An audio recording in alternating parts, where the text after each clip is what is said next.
지난주에 이어서 오늘 동일한 본문으로 한번 더 살펴보도록 하겠습니다. 골로새서 3장 18절에서부터 4장 1절까지의 말씀은 지난주에 우리가 말씀을 나눌 때 설명을 드렸던 것처럼 그리스도인들이 새로운 정체성으로 이 세상을 살아감에 있어서 가정에서부터 이 윤리적인 말씀을 어떻게 실천할 것인가의 그 기준을 우리에게 말씀해 주고 있습니다. 우리가 골로새서의 말씀을 나눌 때 먼저 생각해야 되는 전제는 그때의 사회적인 배경입니다. 배경적인 부분에 있어서 오늘 우리가 읽은 본문에서도 상전과 종들에 대한 말씀을 하시고 계시죠. 그때는 한 가정에 아내와 남편만 있을 뿐만 아니라 가정에는 노예 시대이기 때문에 로마 시대이기 때문에 노예도 같이 있는 것입니다. 그래서 주인을 그 상전이라고 말하고 종을 즉 노예라고 원문은 표현을 하고 있는데, 그래서 이런 복잡한 관계 가운데서 우리식으로 표현을 하면 사람을 대하는 관계 가운데서 가장 가까운 사람, 지척에 있는 이웃을 대하면서 어떻게 하나님의 말씀이라는 그 가치를 실천하며 살 것인지에 주안점을 두고 있는 것입니다. 남편으로서 어떻게 해야 되는지, 아내로서 어떻게 해야 되는지, 상전으로서 종에게 어떻게 해야 되는지, 또 종으로서 상전인 주인에게 어떻게 해야 되는지에 대한 그 율을 우리에게 말씀을 우리에게 해주고 있는 것입니다. 저와 여러분은 그리스도 안에서 거듭난 존재인 줄로 믿습니다. 그래서 우리는 하늘에 속한 자가 된 것입니다. 이미 된 것이죠. 흑암의 권세에서 우리를 건져내사 아들의 나라로 옮기셨다고 말씀을 하십니다. 그래서 우리는 그리스도 안에서 새로운 존재가 되었기 때문에 우리에게는 새로운 기준이 있는 것입니다. 새로운 기준과 새로운 우리가 캐논이라고 말하는 잣대가 있는 것입니다. 우리는 대한민국이라는 사회 가운데서 사회의 일원으로 살아가기도 하지만, 그러나 사회적인 법보다 더 우위에 있는 말씀이라는 그 말씀을 우리가 법이라고 율법적으로 이해하지는 않지만 말씀이라는 그 기준 안에서 우리는 살아가는 것입니다. 그래서 이 세대는 남편이 아내에게, 아내가 남편에게, 직장에서 상사가 자기 직원에게, 부하에게 어떻게 하는지에 대해서 세상은 세상의 기준이 있습니다. 그러나 우리는 말씀이 우리에게 말하는 기준을 가지고 이 부분을 다시 한번 살펴보려고 하는 것입니다. 오늘 우리가 읽은 본문은 22절에서부터 25절까지인데, 이 본문은 종과 상전에 대한, 특히는 종이 상전에게 어떻게 해야 되는지를 설명을 하고 있습니다. 다른 우리식으로 표현을 하면 여기서 말하는 종은 저와 여러분을 의미하는 것이라고 이해할 수가 있겠죠. 그리고 상전, 주인은 퀴리오스라는 단어, 주님이라는 단어, 주인, 주님 같은 단어로 원문에는 표현이 되었습니다. 그래서 종들을 향한 권면, 상전들을 향한 그 권면을 저와 여러분의 일상 가운데서 적용을 하여서 우리와 하나님 사이의 관계로, 저와 여러분이 주님과의 사이의 관계로 이해를 하면 되겠습니다. 그래서 저와 여러분은 주님 앞에서 어떤 자리가 되는 것입니까? 어떤 신분이 되는 것입니까? 종이 되는 것입니다. 주님은 우리에게 그야말로 주님이시죠. 주님이라는 것은 주인이라는 것을 말씀을 하는 겁니다. 그래서 우리는 하나님께 속한 자입니다, 우리는 주님께 속한 자입니다 라고 말할 때 우리는 주님의 것입니다 라는 표현이죠. 즉 종이, 노예가 주인의 물건처럼 취급받던 시대를 살아가는 그 입장에서는 너무 잘 이해가 되지만 우리에게 있어서는 조금 이해가 어려울 수도 있습니다. 왜냐하면 우리는 봉건제 시대나 노예제 시대를 경험해보지 못했기 때문에 그렇죠. 그래서 종이라는 것은 일단 그 소속에 있어서는 완전히 주인의 것입니다. 물건 취급받던 시대입니다. 그래서 우리가 창세기를 나누면서 살펴보았던 것처럼 요셉이 보디발의 아내의 날마다의 그 유혹, 매일매일 던지는 그 추파를 이겨내고 정말 그 명을 거스른다는 것은 상상을 할 수 없는 일입니다. 여러분 이해가 되십니까? 물건이니까 그냥 버리거나 죽이면 그만입니다. 주인에게 권리가 있는 것이죠. 이해를 돕기 위해서 설명을 드리지만 이해가 잘 안 되는 표정을 하고 계십니다. 그럼 물건 취급받던 그 상황이지 인격적이라는 것은 여기에 존재하지 않는 겁니다. 여러분 이해가 되십니까? 그런데 바울이 이 서신을 통해서 말씀하고자 하는 것은 주인 중에도 예수를 믿는 주인들이 있고 종인데도 노예 중에도 이미 예수를 믿은 사람들이 있기 때문에 예전에는 주인이 자기의 종을 볼 때 물건 취급을 했을 수 있겠지만 그때 사회적인 전통 안에서 그럴 수 있지만 그러나 이제는 예수를 믿고 새로운 사람이 되었기 때문에 복음의 말씀을 받은 자가 되었기 때문에 종은 마땅히 상전에게 마지못해 하는 그런 자세를 취할 것이 아니라 우리가 차근차근 살펴보겠지만 또 상전은 자기 물건 취급하면서 종을 대할 것이 아니라 그리스도 안에서 말씀이라는 기준 안에서 피차를 대하라고 말씀을 하는 겁니다. 그래서 저와 여러분은 주님 앞에서 종이라는 그 입장에서 이 말씀을 한번 살펴보도록 하겠습니다. 우리 22절의 말씀 한번 다시 읽겠습니다. 22절 종들아 모든 일에 육신의 상전들에게 순종하되 사람을 기쁘게 하는 자와 같이 눈가림만 하지 말고 오직 주를 두려워하여 성실한 마음으로 하라. 그때 로마 당시에는 사회 구성원 중에 거의 절반 정도가 노예였다고 그럽니다. 거의 절반 정도가 50%나 되는 사람이 노예였죠. 그래서 로마 사회를 지탱하고 있는 것은 어떻게 보면 이 노예들이라고 해도 과언이 아닌 것입니다. 그래서 그 노예들이 전쟁에서 포로가 되면 노예가 되는 겁니다. 여러분 이해가 되십니까? 로마가 다른 나라를 침략을 해서 영토 확장을 하면서 다른 나라를 점령을 하면 그 점령지에 있던 사람들이 자연스럽게 노예로 팔려가게 되고 귀족들이라든지 부유한 사람들에게 노예로 전락이 되는 겁니다. 신분이 하루아침에 자유인에서 노예로 전락이 되는 것이죠. 그렇다면 여러분 노예살이 하는 게 그렇게 기쁘고 즐거운 일이겠습니까? 어떻게 생각하십니까? 여러분 그 미스터 선샤인이라는 드라마 보시죠. 자꾸 드라마 얘기를 하는데 그 드라마에도 보면 뭐 조선시대도 마찬가지죠. 부모가 노예면 자녀는 태어나는 즉시 노예가 되는 겁니다. 그 운명은 정말 버겁지만 그 운명을 그냥 받아들여야 되는데 순순히 받아들이는 사람이 얼마나 되겠습니까? 그때 당시에도 전쟁에서 포로가 되어서 노예가 되었다면 그 주인을 섬기는 일이 그렇게 기쁘고 그렇게 감사할 일은 아닐 수 있지 않겠습니까?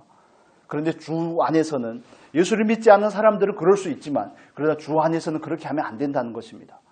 그래서 22절에 보면 사람을 기쁘게 하는 것 같이 눈가림으로 하지 말라고 말하죠. 즉 이렇게 고민하는 이유는 눈가림을 하는 노예들이 있기 때문에 이 얘기를 하는 겁니다. 성경에서 두려워하지 말라고 할 때는 두려워하는 마음이 있기 때문에 하나님께서 그렇게 말씀하시는 거죠. 즉 눈가림을 하고 주인이 볼 때는 잘하고 주인이 볼 때는 열심히 하고 정말 최선을 다하는 것처럼 하지만 주인이 보지 않을 때에는 대충대충 하는 누가복음에 나오는 그 불의한 청지기 같은 그런 모습들이 있더라는 것입니다. 종들에게.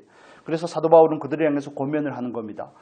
당신은 지금 주인을 섬기는 게 아니라 누구를 섬기는 겁니까? 하나님을 섬긴다고 그 위치 설정을 바르게 해주는 겁니다. 눈에 보이는 주인이 주인이지만 그 주인을 넘어서는 주인이 있는데 그분이 누구라는 겁니까? 주님이라는 겁니다. 그래서 당신이 주인을 대할 때 눈가림으로 하는 것은 즉 주님을 대해서 똑같은 태도로 하는 것이니 그렇게 하는 것이 아니라고 하면 안 된다고 말씀을 하는 겁니다. 그래서 사람은 모르지만 사람은 눈앞에 있는 것만 압니다. 풍문으로 들은 것을 알죠. 그렇지만 주님은 저와 여러분의 모든 상황을 알고 계시는 것입니다.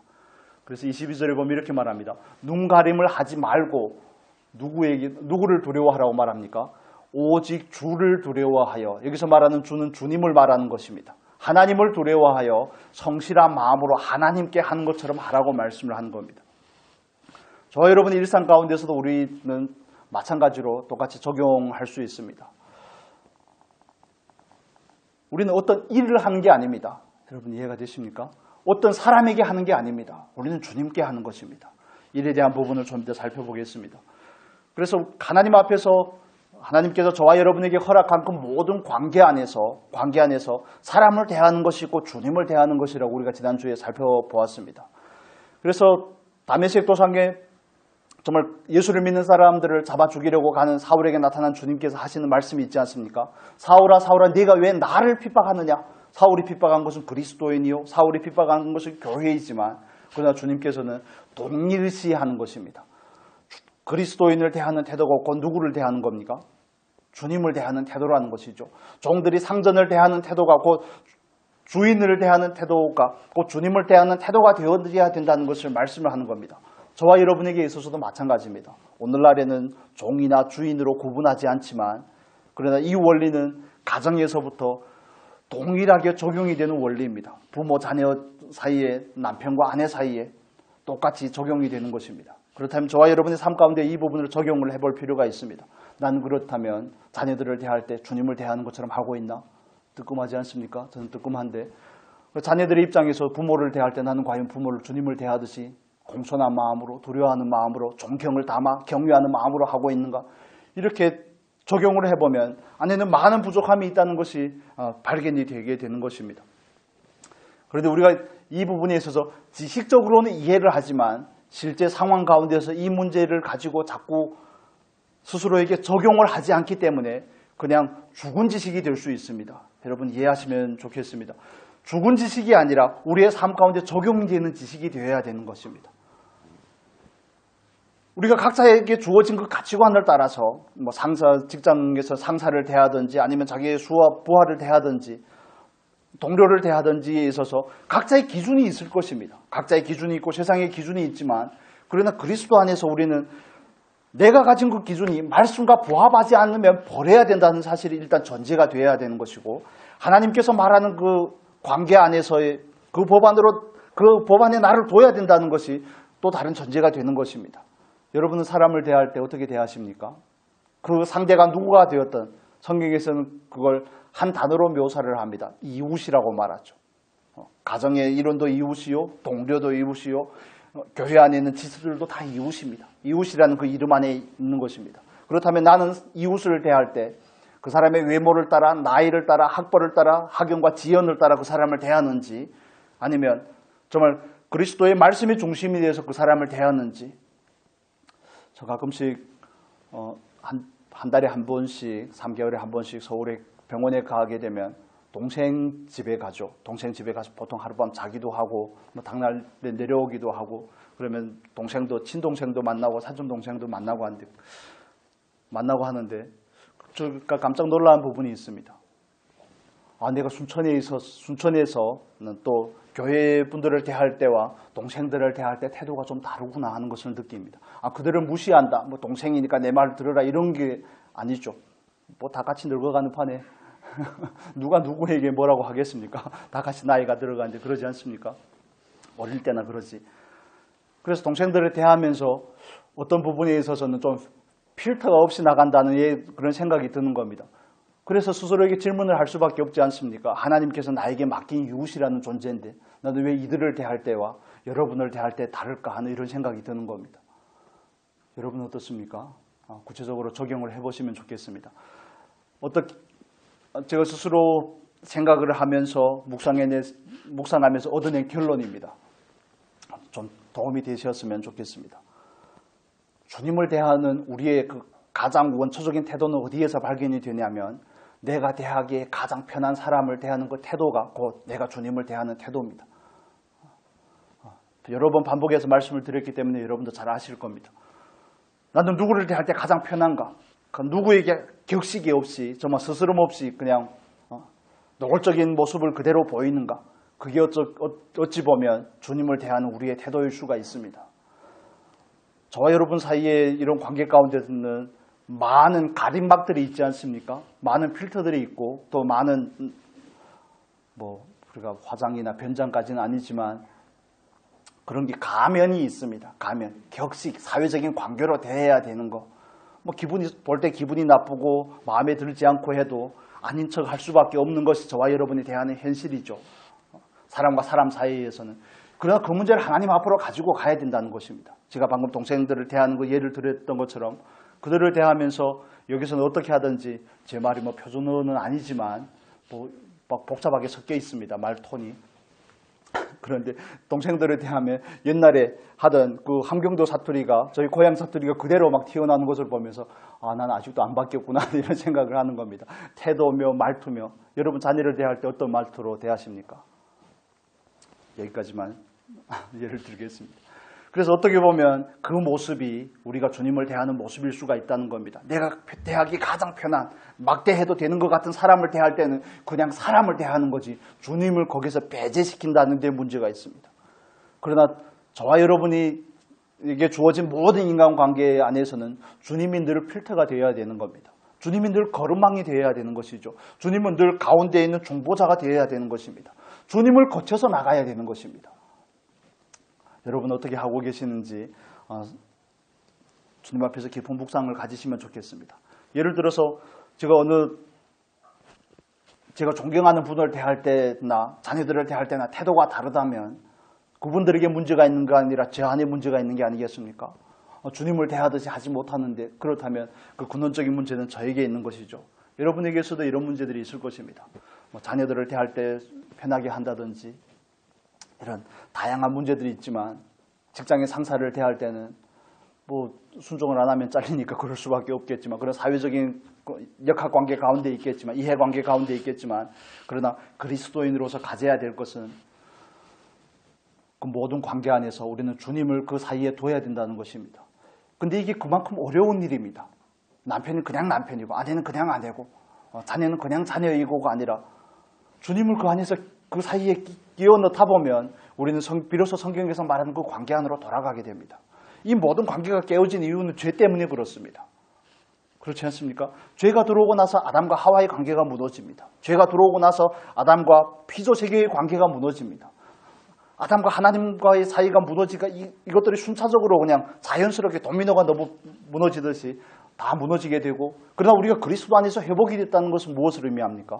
복음의 말씀을 듣고 회복이 되었다는 것은 우리의 영혼만 구원받는 것을 말하는 것이 아니라 우리의 가치관이 바뀌는 것을 말하는 겁니다. 세상의 가치에서 말씀의 가치로 바뀌는 것을 말합니다. 예전의 기준에서 옛것인 그 기준을 벗어나서 이제는 말씀이라는 기준 안으로 들어오는 것을 말하는 것입니다. 그래서 사람을 대함에 있어서 가장 중요한 원칙이죠. 누구를 대하듯이 하는 겁니까? 주님을 대하듯이 하는 겁니다. 그래서 모든 인간관계 안에서 주님을 가운데다 두셔야 됩니다. 그리고 주님께서 그 관계를 지켜보고 있다는 사실을 가지면 좀 그나마 경계를 가질 수 있지 않을까.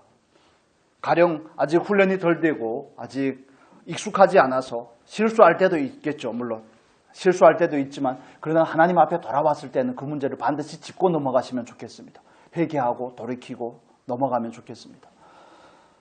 정말 유교가 우리에게 물려주는 많은 좋은 것들도 있지만 정말 안 좋은 많은 유산들도 있습니다. 그래서 그런 영향을 받는 것이 아니라 정말 우리가 말씀 안에서 정리를 해서면 좋겠습니다. 사람을 대하는 것은 곧 주님을 대하는 것입니다. 어린 소자를 한 사람을 대하는 것은 곧 주님을 대하는 것입니다. 어린아이에게 하는 것이 곧 주님께 하는 것이죠. 그렇게 대하다 보면 모든 관계 가운데서 우리는 조심하게 됩니다. 모든 관계 가운데서 경계를 가지게 됩니다. 그 경계가 저와 여러분에게 있었으면 좋겠습니다. 왜냐하면 그런 경계를 가지고 살아야 되는 이유는 우리에게 주어진 시간 안에서의 모든 관계는 하나님 앞에 가서 반드시 결산을 받기 때문에 그렇습니다. 내 죄가 없다면 우리가 저와 여러분이 주님 앞에 가 서지 않는다면 그냥 마음대로 살면 안 되겠습니까? 혹여나 지금도 마음대로 살고 싶은 분이 계실지 모르겠지만 마음대로 살면 되지 않겠습니까? 생각이 나는 대로, 감정이 나를 이끄는 대로, 내 의지가 결정하는 대로 마음대로 살면 얼마나 편하고 좋겠습니까? 그러나 성경에서 우리에게 말하는 자유는 그런 걸 자유라고 말하지 않습니다. 우리에게는 영원한 나라가 있습니다. 이 세상에서는 우리는 지금 심어가는 과정 가운데 있습니다. 사람을 대하는 것이 곧 주님을 대하는 태도인데 그 태도를 가지고 우리는 하나님 앞에 가 설 것입니다. 그래서 목적이 이끄는 삶이라는 그 책 2003년, 2004년 그때 베스트셀러가 됐던 책이죠. 그 책에도 보면 그 저자가 이렇게 그 목사님이 리고렌이라는 목사님이 이렇게 표현을 합니다. 우리가 주님 앞에 가면 주님은 우리에게 두 가지를 질문할 것이다. 하나는 너와 예수의 관계가 어떤지를 물어볼 것이고 그 다음에는 예수를 위해 무엇을 했는지를 물어볼 것이라고 말합니다. 그래서 단순히 예수를 믿었냐 안 믿었냐는 우리는 이미 믿은 상태이기 때문에 그렇다면 좀 하나님께서 나에게 말씀하시는 그 가치를 따라서 살았는지 살지 않았는지가 우리에게서는 가장 중요한 문제가 되는 것입니다. 그렇다면 우리는 근원적인 문제를 다시 살펴봐야 되죠. 나는 과연 내 죄를 믿는가? 죄송합니다. 이런 질문을 드려서 나는 과연 영생이 있다는 사실을 믿는가? 한 번 죽는 것이 사람에게 정해진 일이요. 그 후에는 심판이 있다는 사실을 나는 믿는가? 고린도후서 5장 10절에는 우리가 말한 것과 우리의 행위를 가지고 주님의 보좌 앞에 선다고 말하는데 나는 과연 그 말씀을 믿는가? 그 말씀을 인정을 하는가? 그 말씀을 인정을 한다면 오늘이라는 삶 안에서 사람을 대하는 내 태도에서 반드시 변화가 있을 수밖에 없습니다. 자녀를 향해서 함부로 대했다면 반드시 회개할 수밖에 없습니다. 여러분 어떻습니까? 좀 진지하게 스스로에게 질문을 해볼 필요가 있습니다. 그래서 오늘 본문에는 이렇게 말하죠. 24절 보겠습니다. 24절. 두려워하는 마음으로 하고 죽게 하듯 해야 되는 이유에 대해서 설명을 합니다. 같이 읽겠습니다. 이는 기업의 상을 주께 받을 줄을 아나니 너희는 주 그리스도를 섬기느니라. 25절도 읽겠습니다. 불의를 행하는 자는 불의의 보응을 받으리니 주는 사람을 외모로 취하심이 없느니라. 그렇습니다. 의를 행하는 자가 있는가 하면 그 반면에 하나님께서 우리에게 정해주신 그 이웃과의 그 관계 안에서 살지 않고 그런 사람을 불의를 따라 사는 사람이라고 말하는 것입니다. 말씀과 상관없이 사는 것, 말씀이라는 복음이라는 그 가치와 전혀 상관없이 사는 것, 그 가치가 기준이 되지 않고 사는 사람들은 주님 앞에 가 섰을 때 불의의 보응을 받는다고 말합니다. 인생은 심고 거두는 과정입니다.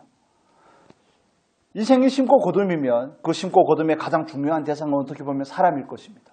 그래서 우리가 사람을 대해서 하는 그 모든 행위들이, 모든 말들이, 모든 태도들이, 모든 표정들이, 모든 마음의 중심들이 다 심음이라는 것을 이해할 때 우리는 그 일에 대해서 경계를 가질 수밖에 없습니다.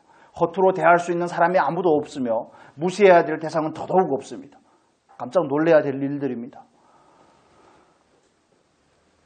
정말 저도 스스로의 삶을 돌아다보면 많은 부끄러움이 있습니다. 그렇지만 소망 가운데 하나님께서 주신 그 은혜 안에서 하나님의 기회를 주셨으면 그 기회 안에서 그래도 조금이라도 진보할 수 있겠구나 하는 그 소망을 가지고 나아가는 게 아니겠습니까?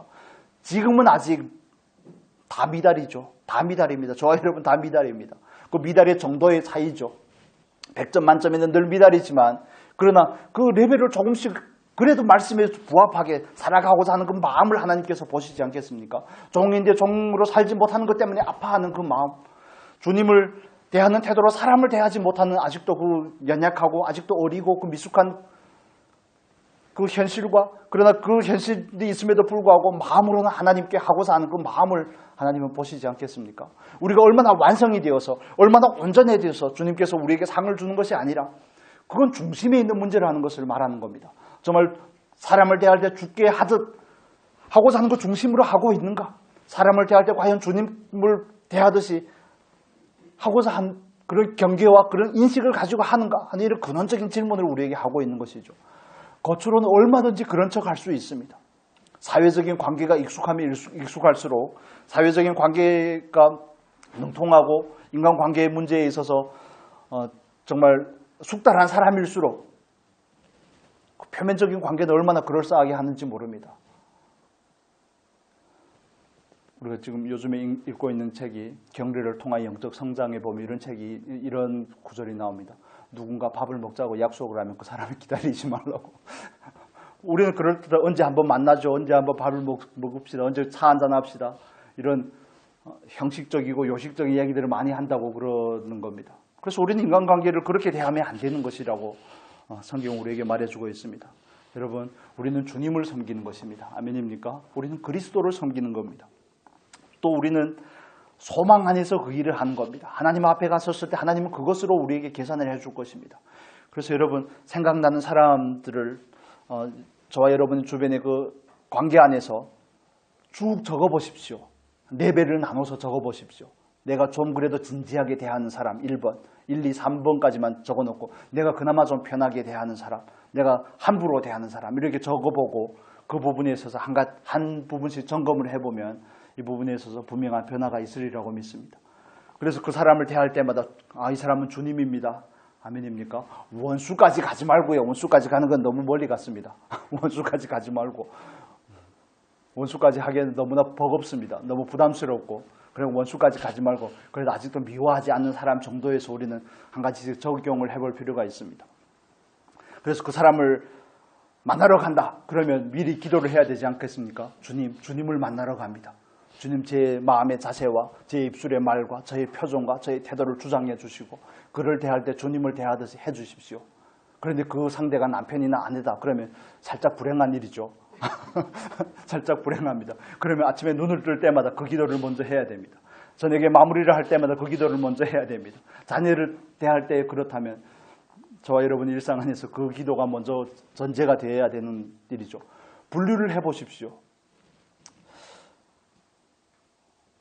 제가 여러분에게 언젠가도 말씀을 드렸던 것처럼 중국에서 사역을 할 때 모든 것들이 상황이 좀 여의치 않았던 것 같습니다. 제가 원하는 기준 안에서. 하나님께서 늘 좋은 것을 주시는데 저는 늘 만족감이 없었던 것 같습니다. 그래서 하나님 앞에서 그런 일들을 행한 그 원망과 불평들이 안에서 겉으로 내색은 하지 않았지만, 그런데 알게 모르게 타이어에 실방구가 나는 것처럼 있잖아요.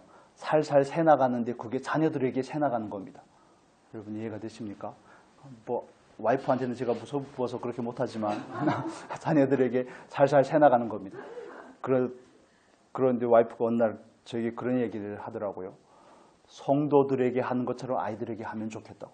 저 그래서 깜짝 놀랐습니다. 물론 저도 안에서는 어느 정도 알고 있는데 근데 그게 어느 바뀝니까?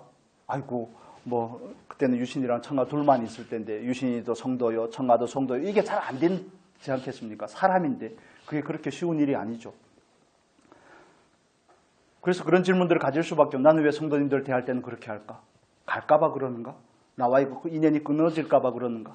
나에게 준 그와의 관계 안에서의 그 이해관계의 문제가 충돌이 생길까봐 그러는가? 이런 많은 질문들을 가지면 근원적인 분별이 되는 것이고, 그런 걸 가지고 우리는 본질적인 문제를 하나님 앞에서 다뤄야 되는 것입니다. 자녀들은 나에게 종속된 존재라고 생각하고 있는 저의 모습이 드러나는 순간이 아니겠습니까? 여러분은 어떻습니까?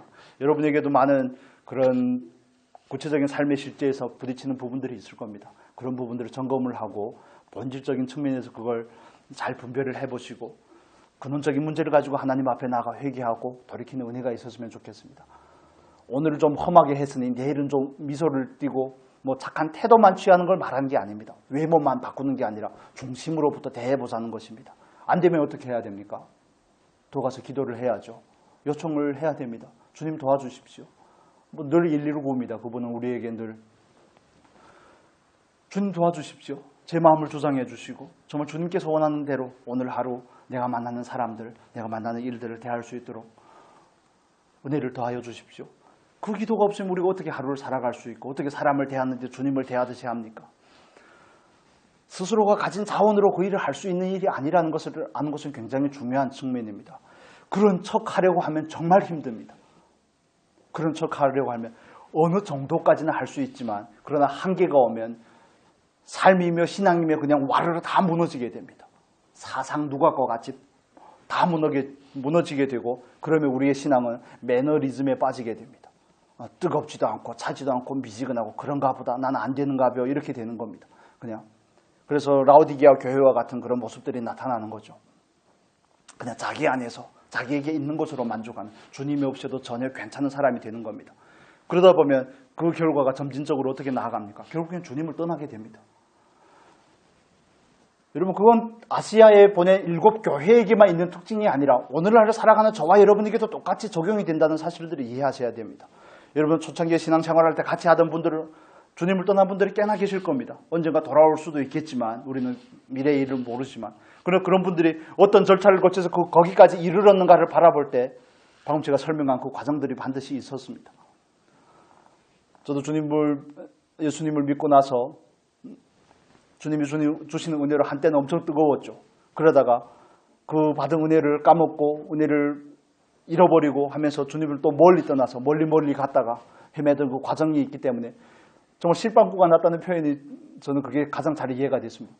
타이어에 바람이 있는 것 같은데 바람이 점점 새고 있는 겁니다. 그래서 언젠가 돌아다 보면 너무 멀리 온 겁니다. 돌아가기에는 멀고 가려고 하니 미안하고 가려고 하니 부끄럽고 그래서 특정한 쇼킹한 계기가 없으면 돌아가기 힘든 겁니다. 속히 우리가 하는 말로 징계가 없으면 돌아가기 힘든 겁니다. 그래서 우리는 하나님 앞에서 지금 있는 그 자리에서 유실되지 않기를 힘써야 되는 것입니다. 굉장히 중요한 일입니다. 지금 있는 자리에서 하나님께 어떻게 하든지 더 가까이 가려고 하는 힘쓰는 저와 여러분의 복된 삶이 될 수 있기를 바랍니다. 주님을 대해서 하는 겁니다. 주님 앞에서 하는 것이고 영원한 소망 안에서 하는 일입니다. 우리는 심는 것이죠. 그리고 또 한 가지 살펴볼 부분은 23절 한번 보겠습니다. 23절 같이 읽겠습니다. 무슨 일을 하든지 마음을 다하여 주께 하듯 하고 사람에게 하듯 하지 말라. 아멘. 22절에서 말하는 이 마음과 23절에서 말하는 마음은 조금 차이가 있습니다. 22절에서는 그야말로 우리가 이해하는 그 마음으로 표현이 되었지만 우리의 생각이 감정의 자리로 표현이 되었지만 그런 23절에서 말하는 마음을 다하여라는 이 표현은 마태복음 22장에서 나오는 그 표현입니다. 주님을 사랑하되 어떻게 사랑하라고요? 우리 같이 한번 보겠습니다. 말씀 한번 보고 22장 37절에서 40절의 말씀입니다. 37절만 읽겠습니다. 마태복음 22장 37절 우리 같이 읽겠습니다. 예수께서 이르시되 내 마음을 다하고 목숨을 다하고 뜻을 다하여 주 너의 하나님을 사랑하라 하셨으니 아멘.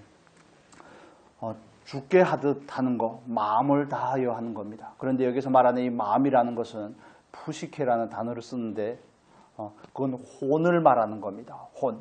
그러니까 우리의 전 존재를 다 쏟아부으라는 얘기입니다. 여러분 이해가 되십니까? 그냥 대충 최선 이런 걸 넘어서는 개념입니다. 그래서 23절에서 우리가 방금 봤던 것은 무슨 일을 하든지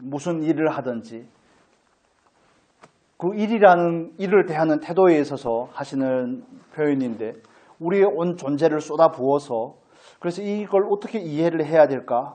이 말씀을 어떻게 이해를 해야 될까 하다가 그냥 이렇게 정리를 해봤습니다. 물론 최선이라는 것은 너무 당연한 기준입니다. 모든 일에 최선을 다하는 것.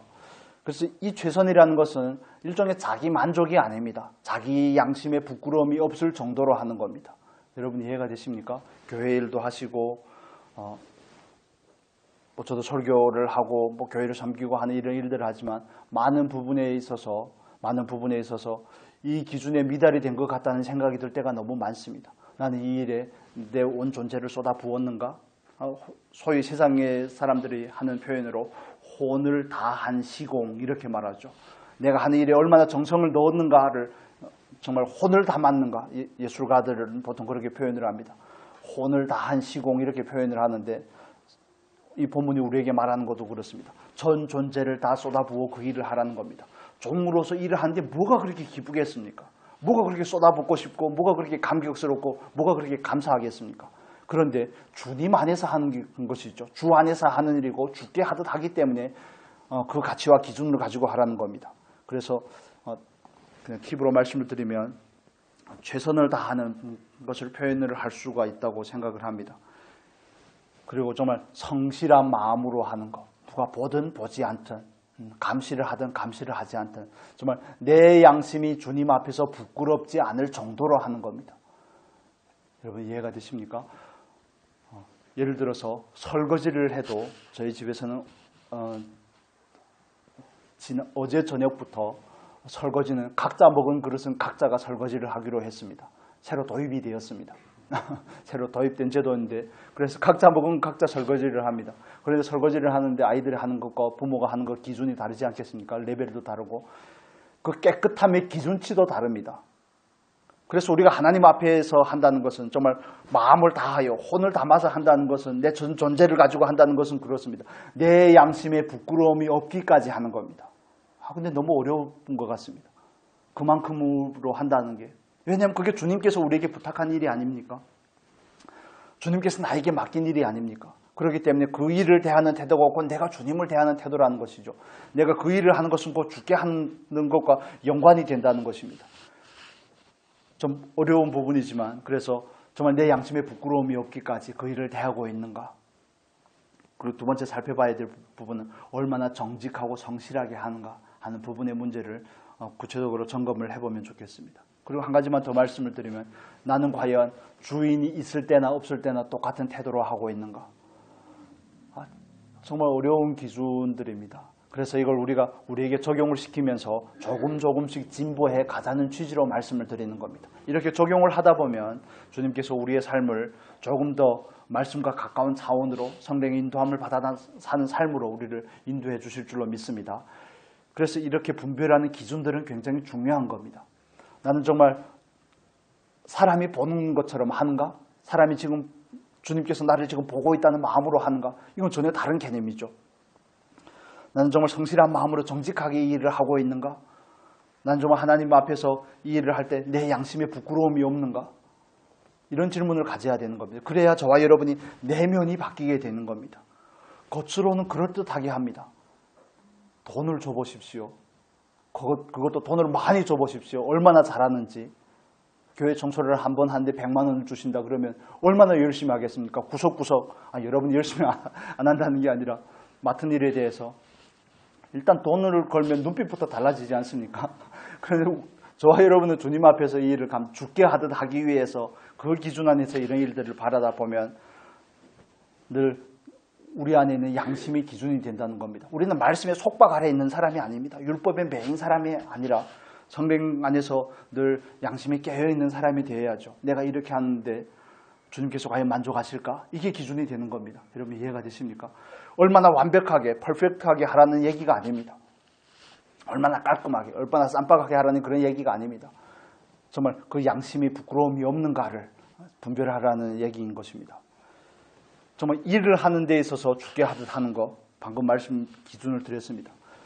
그리고 마지막에 살펴볼 일은 모든 일입니다. 여러분, 모든 일에 그렇게 하라고 말합니다. 그런데 저와 여러분은 문화적인 정서의 차이와 그런 영향도 있겠지만 우리는 직업에 대해서, 일에 대해서 이원론적으로 생각을 합니다. 성과 속을 나눕니다. 이런 거는 세상 일, 이런 거는 주님의 일. 교회 안에서 하면 주님의 일, 교회 밖에서 하면 세상 일. 예전엔 그런 기준들이 뚜렷했는데 왜곡된 기준입니다. 왜곡된 기준이지만 요즘에 들어와서는 그런 부분들에 있어서 많이 상쇄가 돼서 많이 좋아졌죠. 그래서 그 절대적인 기준을 말씀을 드리면 모든 일은 다 하나님의 일입니다. 물론 거기에 번뇌가 있는 일들이 있습니다. 하지 말아야 될 직종, 직업 같은 것들이 있죠. 하나님의 뜻과 말씀에 어긋나는 직업들. 그냥 간단하게 말하면 십계명을 대입을 해서 이 기준에 어긋나는 직업은 하지 않으면 됩니다. 그 부분을 그렇게 간단하게 정리를 하겠습니다. 그래서 우리가 먼저 가져야 될 일은 모든 일은 하나님의 일이라는 것을 이해를 하셔야 됩니다. 집에서 빵을 굽는 일이든 집에서 정말 토스트를 만들고 밥을 짓는 일이든 설거지를 하든 주방 일을 하든 모든 일, 가사 일을 하든 모든 일은 다 주님의 일입니다. 중요한 것은 일의 종류가 아니라 그 일을 하는 사람의 마음이 중요합니다. 태도가 중요합니다. 어떤 중심으로 하느냐가 더 중요한 것입니다. 그래서 이걸 교회에서 자꾸 이원론적으로 생각을 하고 왜곡된 그런 가치들을 심어주다 보니까 교회 안에서 하는 건 다 좋은 일처럼 보이고 다 하나님의 일이고 교회 밖에서 하는 일들은 별로 하찮은 일처럼 보이는 그런 왜곡된 지식들을 우리에게 심어주게 된 겁니다. 그러나 그렇지 않습니다. 종교개혁자들은 우리에게 한결같이 말합니다. 일은 곧 소명이라고 말합니다. 여러분 이해가 되십니까? 저와 여러분에게 주신 모든 일은 다 소명입니다. 하나님께서 나를 사용하기 위한 소명, 나를 부르신 목적입니다. 목적입니다. 설교하고 선교하고 복음 전하고 이런 일만이 아니라 그래서 그 일을 분류하는 게 아니라 죄와 관련된 것 외에 일은 늘 중립적입니다. 여러분 이해가 되십니까? 일은 늘 중립적입니다. 중요한 것은 그 일을 하는 사람의 태도가 중요한 것입니다. 교회 안에서 해도 사람의 일이 되고 마귀의 일이 될 수가 있고 밖에서 해도 하나님의 일이 될 수 있고 하나님께 영광이 될 수도 있는 것입니다. 그래서 그렇다면 우리가 그 일을 모든 일이라고 했는데 그 모든 일을 어떻게 죽게 하듯 해야 됩니까? 거기에서 우리는 그 일이고 하나님께서 우리에게 주신 소명이라는 사실을 인지하는 것에서부터 시작하는 것입니다. 일로 구분을 하는 것이 아니라 그 일을 하는 나의 태도와 마음의 자세와 중심에서 구분을 하는 겁니다. 그런데 이게 자꾸 눈에 보이는 게 일이고 직종이다 보니까 우리 안에는 알게 모르게 그런 일에 대한 기준들이 있습니다. 한국 사회는 더군다나 그렇죠. 자본주의 사회이기도 하고 경쟁이 그만큼 심한 사회이기 때문에 더군다나 그렇습니다. 그래서 예를 들면 사자 돌림 요즘에는 별로 그렇게 원하는 것도 같지 않지만 판사라든지 검사라든지 의사라든지 변호사라든지 이런 직업들에 대해서는 뭐라고 말합니까? 좋은 직업 이렇게 말하죠. 예를 들어서 대기업이라든지 취직을 했다든지 월급이 높다든지 그러면 그런 일을 좋은 일이라고 생각을 하는 겁니다. 그런데 성경에서는 전혀 그렇게 얘기하지 않고 있더라는 겁니다. 부자면 부자 노릇을 하라는 겁니다. 여러분 이해가 되십니까? 하나님께서 보내신 그 소명과 어떻게 연관이 되는가를 생각을 해야 된다는 것입니다. 그래서 종들에게 있어서 모든 일은 그렇게 대해야 될 일이라고 성경은 우리에게 말해주고 있습니다. 저와 여러분에게 있어도 똑같습니다. 그래서 직종으로 구분하시면 안 됩니다. 월급이 많느냐 전득느냐로 구분하는 것이 아닙니다. 사회적인 공헌도 사회적인 인지도를 따라서 구분하는 건 더더욱 아닙니다. 그렇게 되면 사람이 수단이 되게 됩니다. 그렇게 되면 사람을 쓸모를 가지고 구분을 하게 됩니다. 능력이 있는 사람, 우리가 소위 말하는 스펙, 좋은 직장, 좋은 스펙, 좋은 경력, 그리고 좋은 결과, 뭐 월급이 높다든지 연봉이 얼마라든지 성경이 말하는 기준이 아닙니다. 정말 여러분도 들어보셨겠지만 그 유명한 예화가 있지 않습니까? 어느 날 아침 마틴 루터킹 목사가 교회에서 새벽 예배 끝나고 가고 있는데 어떤 젊은 청년이 길거리를 쓸고 있는데 계속 투덜거리며 쓸고 있습니다. 원망과 불평이 섞인 어투로 나는 왜 이런 일을 밖에 하지 못하느냐는 투로 일을 하고 있는데 목사님이 뭐라고 말했다고요? 청년이여, 왜 자네는 하나님께서 만드신 창조하신 지구의 한 모퉁이를 청소한다는 생각을 하지 못하는가? 저와 여러분에게 있어서도 마찬가지입니다. 그래서 일을 가지고 그러다 보면 우리 안에 있는 왜곡된 가치들이 발견이 됩니다. 부모들이 왜 어떤 직업이 인기 있는가를 따라서 자녀들을 그런 일을 하는 사람이 되게끔 하려고 합니까? 왜 어릴 때부터 초등학교 들어가자마자부터 의대 준비를 하게 합니까? 왜 그런 일들을 하게 합니까? 그 세상적인 가치가 들어와서 그렇습니다. 그게 소명이라면 해야 되죠. 그렇지만 세상이 그걸 종용하기 때문에, 그래야 자녀들이 편하게 살 것 같기 때문에, 그래야 성공했다 소리 듣고 그런 자녀가 있는 것으로 해서 내가 뿌듯한 것 같기 때문에 그런 순전하지 못한 동기들이 이 안에 가득한 것입니다. 가득 들어와 있는 것인데, 그래서 자녀들에게 직업에 대한 문제에 있어서도 마찬가지입니다. 뭐 연세가 있으신 분들은 해당 사항이 없을 수도 있겠지만 젊은 자녀들은 부모들에게 있어서 자녀들에게 직업을 주는 것은 하나님의 소명과 연관을 시켜야지 어떤 직업이 인기가 있느냐, 어떤 직업이 성공을 하느냐, 어떤 직업을 가지면 돈을 많이 버느냐, 전혀 성경적이지 않습니다. 그런데 교회 안에서는 막 다니엘 기도회가 나쁘다는 게 아닙니다. 마치 그런, 제가 수능을 봐본 적이 없어가지고 한국의 수능 때가 되면 뭘 합니까? 예전에는 금식 기도를 그렇게나 많이 하더니 요즘에는 좀 점점 하는 교회들이 적어졌죠. 왜 그렇게 합니까? 좋은 대학교에 가야 좋은 직장을 얻고, 좋은 직장을 얻어야 좋은 월급을 많이 가지게 되고, 성공했다는 소리 듣게 되고, 그건 꼭 어떤 배우자를 만났냐와 연관이 되고, 어떻게 효도하는 문제하고도 연관이 되는 거 아니겠습니까? 3대를 가는 거죠. 그래서 우리가 하나님 앞에서 이런 부분들을 점검을 하다 보면 우리 안에 많은 왜곡된 가치들이 있다는 것을 발견하게 됩니다. 여러분, 청각 우리 둘째가 발목이 다쳤죠. 그래서 그 일을 통해서